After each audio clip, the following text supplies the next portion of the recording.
Considering we have Chairperson Dave Laspa absent, I will do roll call, and then I would ask a nomination to be made for chairperson for this meeting in Dave's absence.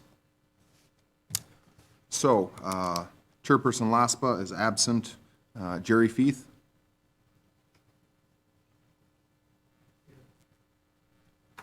Lee Gossick? Mike Hittner? Bruce Kluver? Peggy Montag? And Jake Catnaugh? Here. So we do have 6 members, however, only 5 can be voting. So Jake, if we maintain this, you can participate in the conversation, but you do not have a vote. And Peggy, as the first alternate, you would have a vote. With that being said, I would ask for a nomination to chairperson, and then I'll let that, after that vote, that chairperson take control of the. I would nominate Jerry Feith.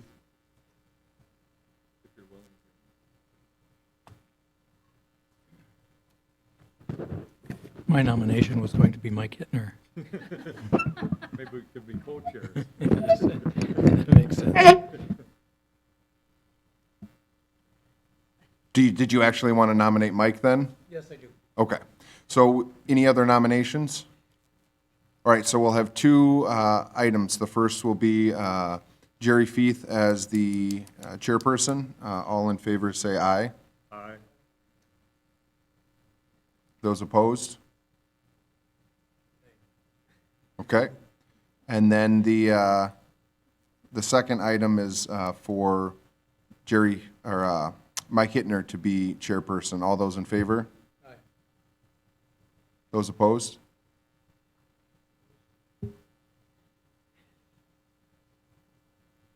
All right, I believe, Jerry, you are going to be the chairperson for the meeting if you don't mind. Okay? So with that being said, do you have an agenda in front of you? All right, I do. I'll turn the agenda over to you then, thanks. Right, the first item on the agenda is approval of the report from May 23, 22. I was not present at that meeting, so I will not vote on that. I move for approval of the minutes from the meeting of May 23rd.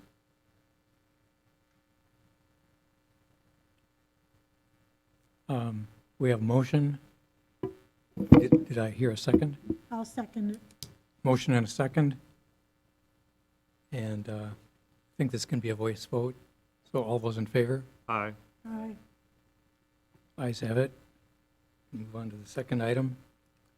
And this is a variance, 22-000-828, Carol Winrow Brody, which is a public hearing and action on a request for a use variance to operate a greenhouse business within the R2 Mixed Residential Zoning District at 2320 Sampson Street. All right, thank you, Zoning Board of Appeals Member Feith. So item 2 is a variance from applicant Carol Winrow Brody for action on a request for a use variance to operate a greenhouse business in the R2 Mixed Residential District. And I know many of you were here at the last meeting in May, and this item was before you in May. And I would just like to provide some background and clarification for that first before going into the presentation.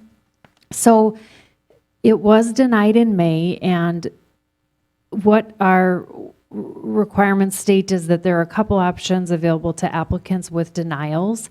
One is that decision can be appealed to the circuit court. The second, in Chapter 11 zoning, we do have an effective denial provision that states if the Zoning Board of Appeals denies the variance application, the board may not rehear the same or essentially the same application unless there has been substantial change in the circumstances relating to the application. And in this case, the applicant has changed the application for the use variance, and there are some differences that I'll go into a little bit, and I'm sure they would be happy to answer questions as well. So I just wanted to give that information, and that is why, again, this item is before you today. So some broader contextual background, the applicant is requesting a use variance, as I stated, to operate a greenhouse in the R2 Mixed Residential District. They did appear in May. They have modified that application. And just for some general background, they have been operating a greenhouse at the property at 2331 Sampson Street since 1961. So that is her place of residence, and that is across the street from this lot that we're discussing today. And she did receive a conditional use permit in 1985 for that use at her location at her home. They received a conditional use permit amendment in 1986 to use the site at 2320 Sampson Street. That's the site across the street that we're discussing today. And that was approved to be used for off-street customer parking and landscaping. In 1989, they received a second amendment to place a shed, cement pad, and temporary hoop house on that site. So those are the approvals to date that have occurred for the two properties. And I just provided some of these photos just to give you a sense. So in the lower left-hand corner is the home, so that's the 2331. The other three pictures are the lot before you today, the 2320. So the one on the bottom is kind of the center, photo centered of that property, looking at it from the street. The one on the top left is the left, if you're looking to your left when you're looking at the property, and then the one on the right is looking to the right. So just to give you a sense of the proximity of the residences and kind of the layout for those of you that may not be as familiar with the site. So as you know, there are 3 standards of review that we look at for any types of variances. There are 2 types of variances. We have use variances, and then we have area variances. This application is for a use variance. So we're really looking at the use of the property. So the first standard of review, do unique physical limitations exist on the property, including steep slopes or wetlands that are not generally shared by other properties that prevent compliance with ordinance requirements? So we have taken the time to look at this site. It is kind of a traditional residential, lot. We don't see any unique property limitations associated with the lot. The second standard of review is the request due to the existence of an unnecessary hardship. So this would be cases where the lot for some reason cannot be used in the traditional manner or as in a traditional way. So can reasonable use of this property be made without a variance? So the land use matrix to the right is from Chapter 11 zoning. So these are just the first kind of grouping of permitted, conditionally permitted, and then if the dash is there, then it's not a permitted use. So the R2 zoning district is highlighted in red. So the forestry, 2-unit, single-family dwelling, and twin homes would be some of the uses that would be permitted in the R2 district. And as staff, we feel that all those uses could be pretty reasonably easily accommodated on this lot. So the property is 14,312 square feet.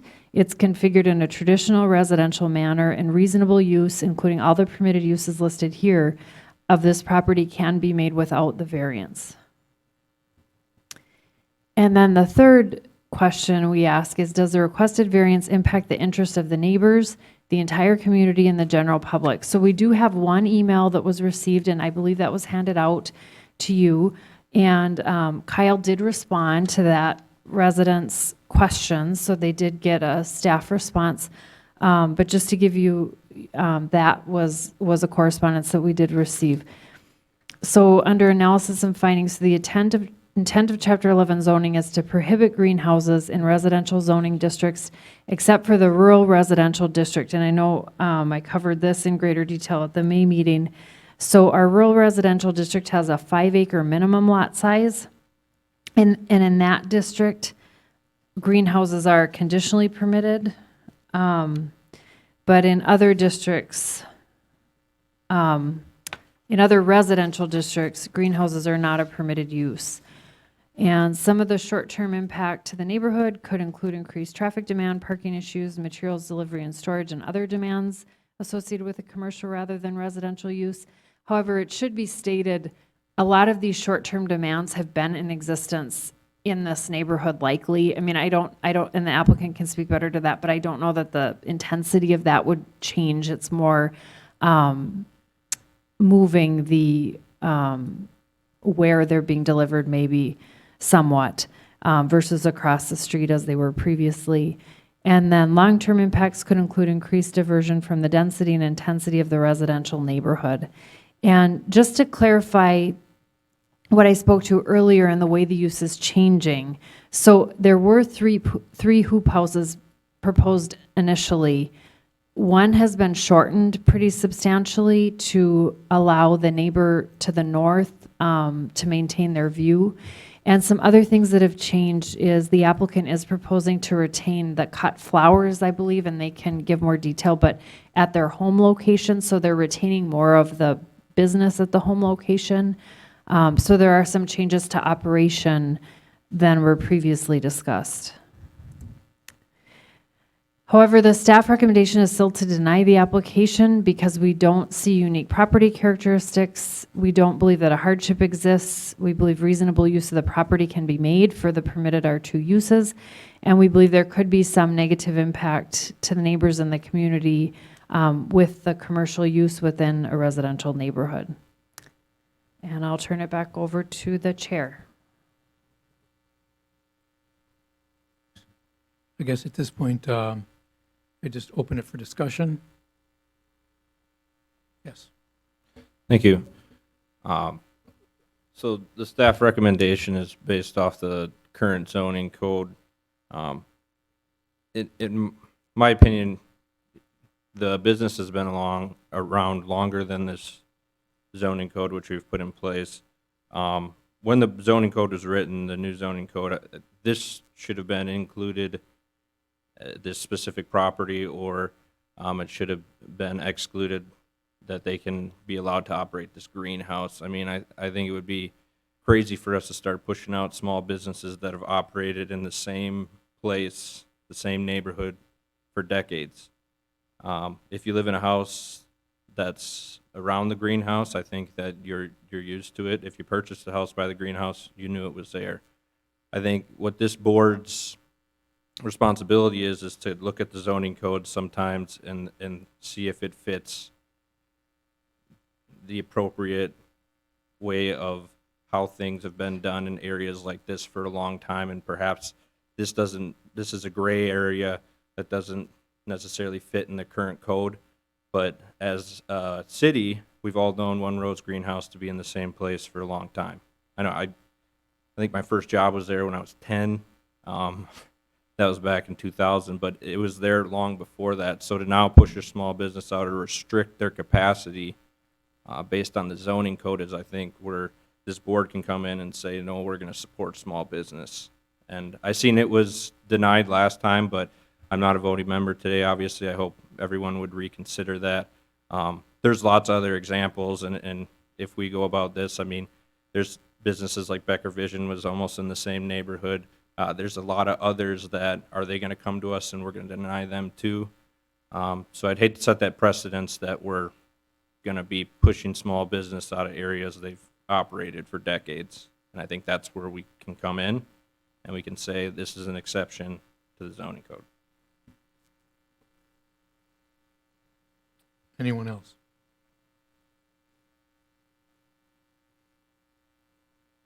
I think Jay said it quite well, that it is existing business, and if we look just 6 blocks down the road, we have another one, Reeves Greenhouse, which is in a residential area that's been there for probably 40 or 50 years, probably about the same as the One Rose, and they've done a good job. I think if everybody's had a chance to read the letter that Carol wrote about how they were the Chamber of Commerce Business of the Year last year, and they've helped provide baskets for the city, and we all know if you want to go out and get donations for a nonprofit or a school or something like that, you go to some place like One Rose or something. You don't go to Walmart. They'll give you a $20 gift certificate, but what is that? I mean, so I think, like Jay says, we have to support what's here. We can try to get in more business, but we got to keep the ones we have presently. If I can recognize myself. I tend to agree with the first two commentators here. I think this is a business that has an undeniable asset to the community, adds to the community, not subtracts. I think it has been here for a long time. It's performed for a long time. And for us to say, oh, all of a sudden this doesn't meet the requirements of the city, I think is goofy. I think the first comment was that the business was there prior to the code being written, or ordinance being written. And I think that is true, and they should have been recognized at that time. I think it would be a loss to the community, not to move them out or to prevent them from their business activity there. The other thing I'd like to say is that, to a certain extent, I think if you look at the history of this property and how it was purchased, what sort of variances they've received in the past, the city is, in a sense, complicit in the ongoings today. It is so very difficult to be successful in business, and I just don't feel comfortable throwing roadblocks up for people who have made the effort and are a viable asset to the community. And the other thing I would say is that I missed the previous meeting. I believe that it was denied, this request was denied on a 2-2 tie. We wouldn't be having this conversation had I been there, so. Yes. Just want to remind you to, at some point, open the public hearing, ask for those who wish to speak in favor and those who wish to speak against. Make sure you offer that 3 times prior to the closure of the public hearing. Thank you. I think we have one more commission member here that would like to speak. Lee? Yes, I would just like to echo the sentiments of the first 3 gentlemen. That's it.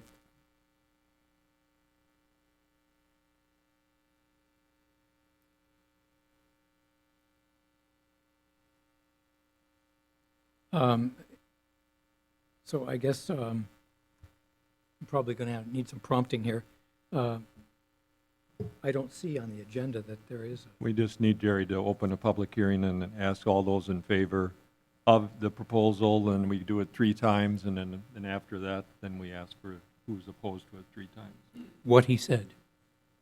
And so I will open that public hearing and ask if there's anyone who wishes to speak in favor.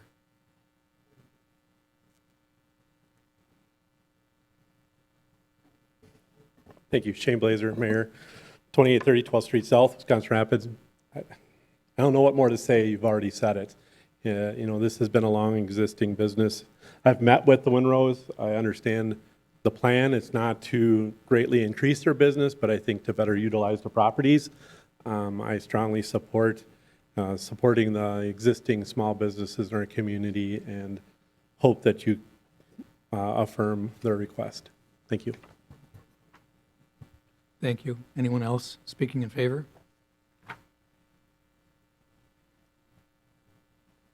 I guess it's my role to ask 3 times, so I'll ask. Anyone else speaking in favor?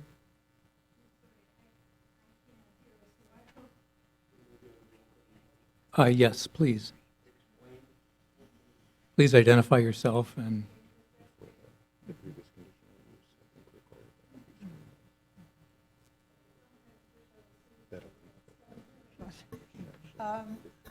Our guests really, the biggest factor that I can say is I'm not getting any younger.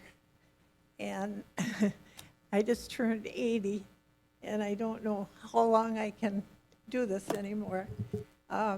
We will continue our shop on, at the house. There's coolers and the cut flowers and that sort of thing. But what happens in the spring is we have all the plants out in the front yard.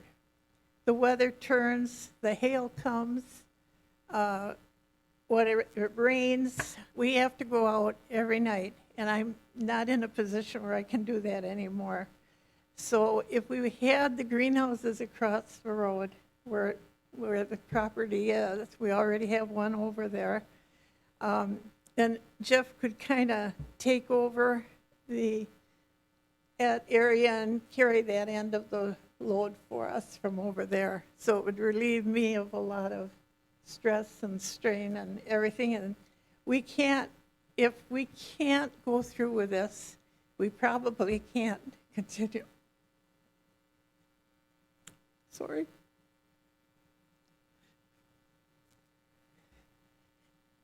And one other thing that we did is we shortened up that one greenhouse on the north side and we lengthened it up on the south side so that would clear the neighbor's view so they wouldn't be just looking at a greenhouse all the time.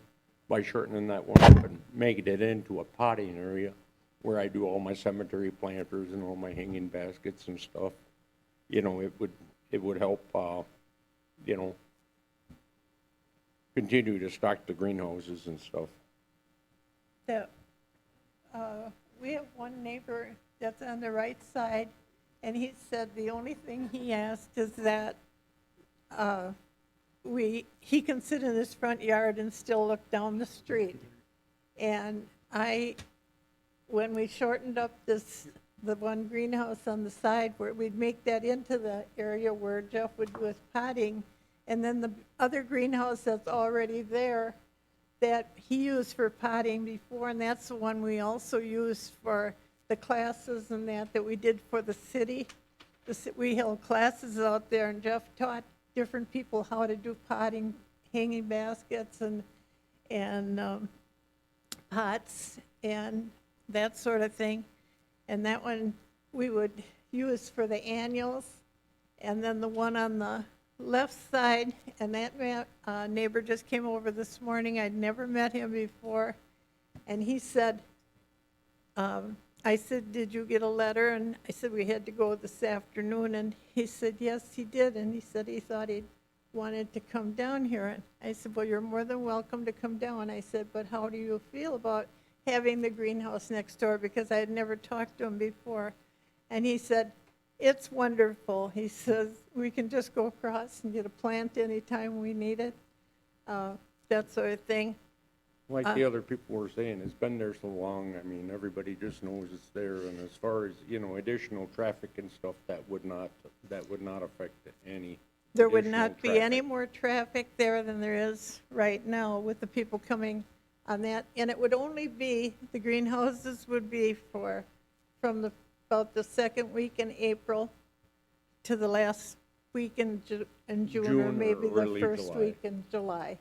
That's what we would have to use those for. But all the rest of the business would stay where it is right now. Our coolers are there and everything. We wouldn't be able to, we would not be moving the business. We would only be moving the plants. Yeah. And Mr. Enna came over this morning, and he gave me a little note here, and he Oh, said, he can come up and read it. he said, You wanna come up and read it? plants are perishable and the weather is a problem. Early frost, hail, too much rain, and what's that word? Cost to plant, No. the cost of the plants have gone up. We have to cut down on the waste, so the shelter would save most of the weather loss, along with the covering and us covering in the weather. So I guess basically that's what I can tell you, is that why we want this. We want to continue our business. I know I mentioned before all the hanging baskets that are from the library down through on East Grand over there. We provided for the city this year.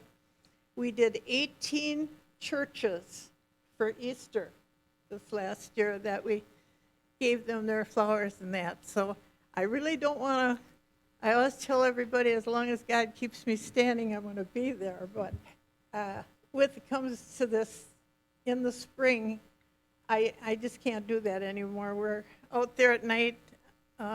Many times we've called on the neighbors to help us cover. Then we take the sheets off in the morning. They have to be dried.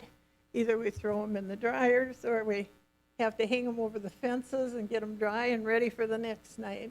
And it's just too much to do it that way. So I would like to turn it over to Jeff, if at all possible, and have him kind of man that over there. Does anybody have any questions for me or my mother? No, on what we switched and changed in our proposal? Yes, Mike? Jeff or Carol, we've had a letter twice from Sarah Jans. Do we have an address on her? I don't know where she lives in comparison to the One Rose or the, We have what? because she sent it twice, but she hasn't ever put an address on there. I'm assuming she's on Sampson, but She is on the corner, Oh, Sarah? yep, she's on the corner of Sampson and Pilts Yep. at, I believe it's 437 Pilts Avenue. Okay. So she's just And that- up the By road. reducing the size of that greenhouse on that side, that would push everything back. She would not even see any greenhouse. from She her wouldn't house. even see the greenhouse from where her house is, that new, because it would be Where's just a Brian's house? small Is one in there, back where Brian Sedell? he would be working out of. okay. And I think you've addressed it, and I think Carrie mentioned it, we're gonna have the same amount of traffic, because you're gonna have the same basic Yep. products you're selling, and your deliveries are gonna be just maybe on the other side of the road instead of Yep. one side of the road. And as far as safety for school children, I think there hasn't been any problem, and plus, if the neighborhood was so interested in the safety of school children, they'd probably put sidewalks, and there is no sidewalks on either side of the street, so. Yeah, there's I no think that sidewalk. her questions were the same as last time, but I think they were pretty well answered. We can't really answer the idea about about the property values and that. Who knows? I think Lee's better at that than the rest of us, because he works in that field a little bit, but with the booming sales of property, I don't think anything's going down, Lee, right? It's going up. And one other thing, the existing shed that's there, somebody had asked me if I was gonna use that for an office. Actually, I would just use that for, to keep track of my planters and cemetery planters and my files and things in there. That would not be, it'd just be an office to keep track of what planters I've done and what needs to be done. I won't give up my And office. extra storage, for planters and things, so.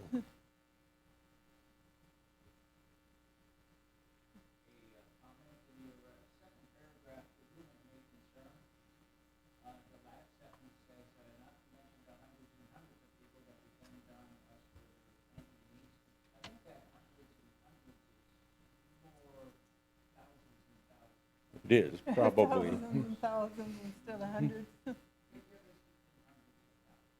Well, I just used that as an example. We have, everybody just tells us not to. Yes, sir. This lot was used for parking right now? No, we used it for the excess trees and shrubs in that, over there, where they were just standing over there, up until, we didn't get anything new in this year or anything. There was vehicle parking there at, It was vehicle parking when we first originally had it. It would go in at a slant, and people would use it for a parking area. But we haven't used it for the parking. There's driveways going in there so that the people can back in and get their plants, like up to the small greenhouse that Jeff would be working out of, like if you had urns ordered or something like that. They could just back up and load them right in and drive right out again.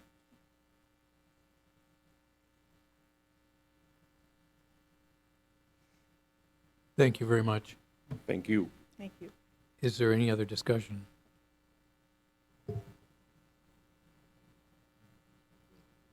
I'd ask that you call one last time for anyone in favor, to speak in favor at the public hearing, and then call for those that want to speak against. Yes, thank you for keeping track. Yep. Is there anyone else who would speak in favor? Seeing none, I will ask if anyone would like to speak against this request. I do just want to note again, for the record, that the email that Sarah Johns submitted at 437 Pilts Avenue will be attached to the record, and it'll be part of the meeting minutes. She had 4 concerns with regards to many of the items discussed, and those of you received her email already, so I will not read it. Just note that I believe she did have some. Thank you. Noted. Anyone speaking against this request? And for the third time, anyone speaking against the request?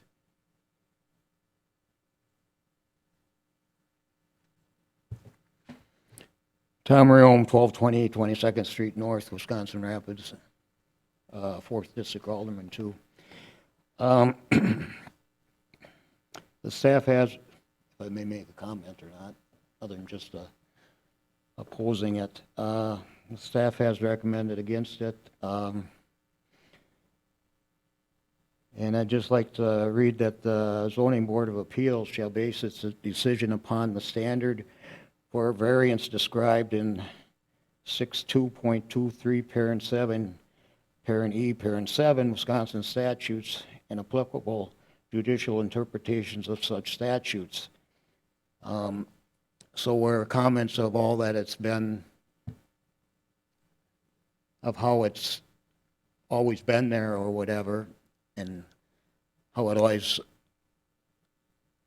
it may not interfere with anything, I think your decision, as this states, has to be made upon what the statutes are, not necessarily how you feel. And so I think to keep that in mind. And I think if that's, I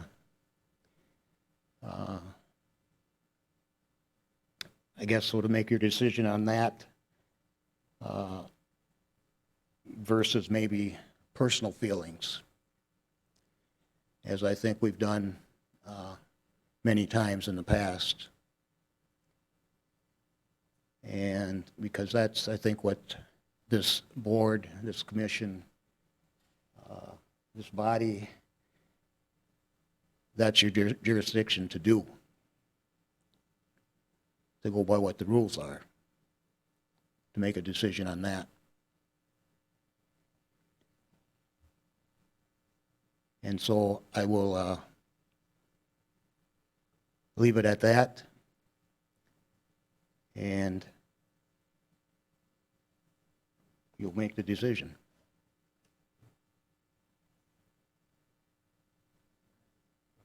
May I speak to what Tom said?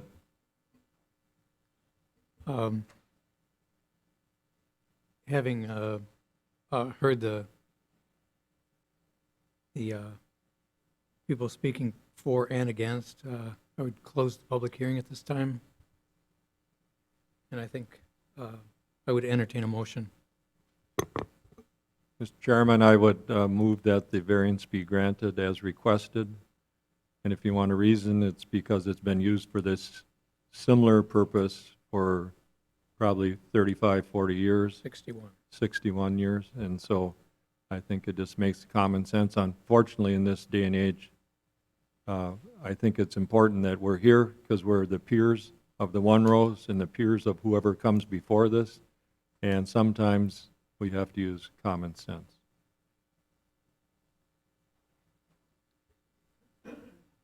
Thank you. I have a motion. I have not heard a second. And since I haven't, I will second that motion. I think I can call the question. All those in favor? It's been suggested that it be a roll call vote, and yes, certainly.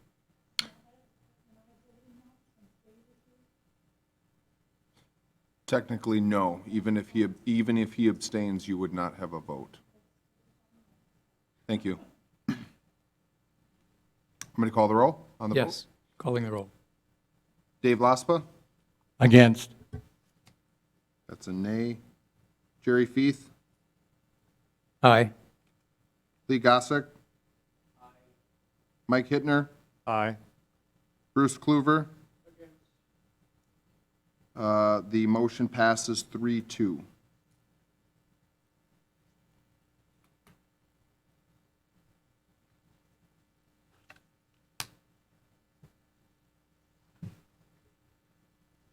If there's no business, Mr. Chairman, I'll make a motion for adjournment. Second. All those in favor? Aye. We are adjourned.